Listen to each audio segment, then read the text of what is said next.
Story tell original प्रस्तुत करता है नीरजा गांधी। एपिसोड 8 कातिल। लेखिका शैंताल वैन मियलो। आवाज संकल्प रस्तोगी।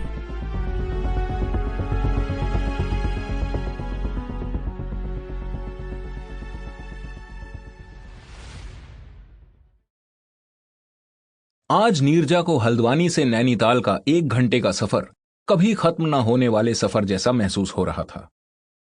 हट यार, इडियट!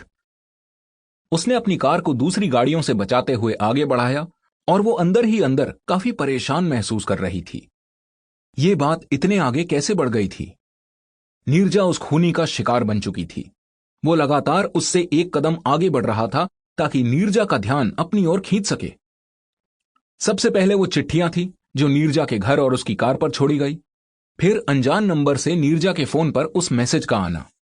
नीरजा ने ध्यान नहीं दिया तो जाहिर है उस खूनी का खून खौल उठा और उसने फैसला लिया कि वो अब एक बड़ा कदम उठाएगा। उसने एक बच्ची को अगवा कर लिया। नीरजा ने कार पार्क की और उसके चेहरे पर आंसू बह रहे थे। सिद्धार्थ का खूनी जिद में था कि उसका नीरजा से आमना सामना हो जाए और नीरजा ने अपनी मासूमियत में उसे शुरू से ही काफी एडवांटेज दे दी थी। नीरजा यह सोच भी कैसे सकती थी कि इस सब के पीछे राजीव का हाथ हो सकता था। वो एकदम अंधी हो गई थी और उस वजह से कीमती वक्त गवा बैठी थी।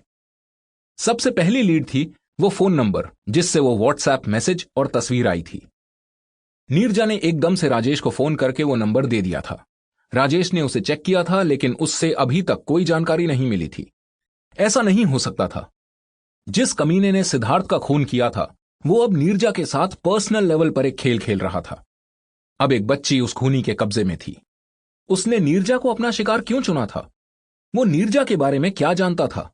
उसने उस अगवा की हुई बच्ची की तस्वीरें भेजी थी और पूछा था कि बताओ वो किसकी तरह दिखती है। तो वो जानता था कि 5 साल और 4 महीने पहले क्या हुआ था। जानता ही होगा। श्रुति और उस अगवा की हुई बच्ची की शक्ल एक दूसरे से बहुत मिलती थी। नीरजा अपनी कार से प्रकाश के दफ्तर तक भाग के पहुंची। राजेश प्रकाश के कंप्यूटर पर काम कर रहा था और प्रकाश राजेश के कंधे से झांकते हुए स्क्रीन को देख रहा था। माहौल गरमाया हुआ था और जैसे ही नीरजा अंदर आई उसने देखा कि साहिल कमरे के दूसरे हिस्से में चक्कर लगा रहा था। नीरजा के कमरे में दाखिल होते ही साहिल अचानक रुक गया। नीरजा, साहिल ने कहा। नीरजा ने उसे देखते हुए सर हिलाया और फोन को कवर से बाहर निकाला। साहिल नीरजा की कुछ ज्यादा ही चिंता कर रहा था और इस बात से वो जरा घबरा रही थी। वो ये सब पुलिस पर क्यों नहीं छोड़ देता? उसने मुझे मैसेजेस भेजे हैं। नीरजा ने फोन को कीबोर्ड के साथ मेज पर रख दिया। राजेश ने ऊपर देखा। जाहिर है वो समझ नहीं पा रहा था कि आगे क्या करना है। Right, okay.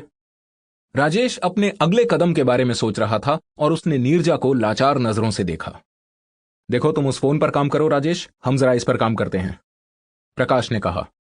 1 मिनट रुको, नीरजा ने कहा। प्लीज रिमेंबर कि यह हमारे लिए किडनैपर की डायरेक्ट लाइन है, सो बी केयरफुल।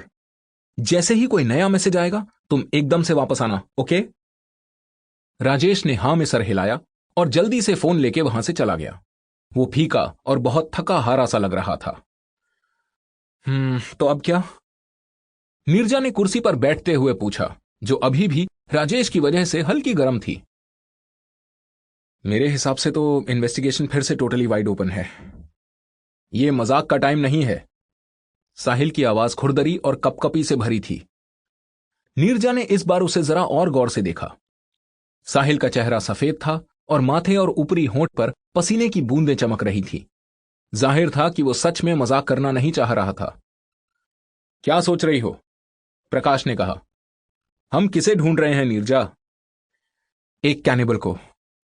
नीरजा एक पल के लिए रुकी और उसने विक्रम को देख के सर हिलाया जो तभी कमरे में दाखिल हुआ था। विक्टिम्स को पेन पहुंचाना हमारे मर्डरर का मेन फोकस पॉइंट नहीं है। वो उससे भी 1 कदम आगे जाना पसंद करता है। Sample complete. Ready to continue?